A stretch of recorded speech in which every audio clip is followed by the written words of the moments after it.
Aditi, women power का हम जिक्र कर रहे हैं, एक संदेश पाकिस्तान को, दूसरा संदेश देश के अंदर भी कि देश हित के लिए हमें एकजुट करने में कोई हर्ज नहीं है। बीजेपी बिल्कुल भी इससे चूकती नहीं है। बिल्कुल, देखिए इसे डिप्लोमेसी कहते हैं। ये प्रधानमंत्री नरेंद्र मोदी की डिप्लोमेसी है कि देश के बाहर और देश के अंदर किस तरह की डिप्लोमेसी है। एक तरफ तो ये एक अलग तरह का संदेश जाता है जब पाकिस्तान के इस टेररिज्म को एक्सपोज करने के लिए इतनी बड़ी संख्या में सांसद पहुंचते हैं अलग अलग देश और बताते हैं तथ्यों सहित, सबूत सहित कि जीरो टॉलरेंस है हमारी, चाहे हमारे साथ हो या ना हो।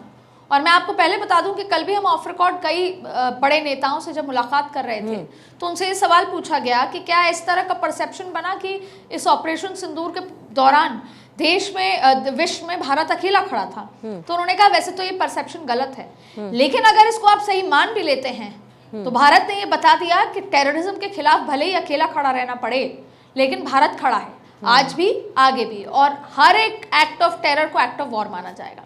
यही संदेश देने के लिए सारे डेलीगेशंस पहुंचे थे।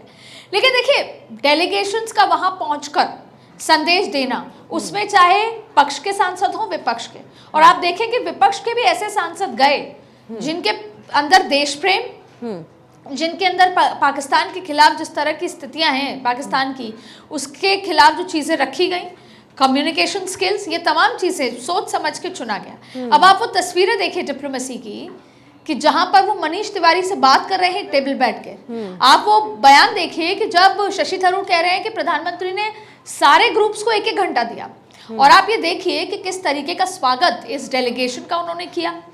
इनसे पहले जयशंकर मिल चुके थे, लेकिन ये प्रधानमंत्री ने अपनी जिम्मेदारी समझी कि जो देश का पक्ष रखने गए हैं उनसे मिलना ज़रूरी है, उनका फीडबैक लेना ज़रूरी है, उनसे बातचीत करनी ज़रूरी है।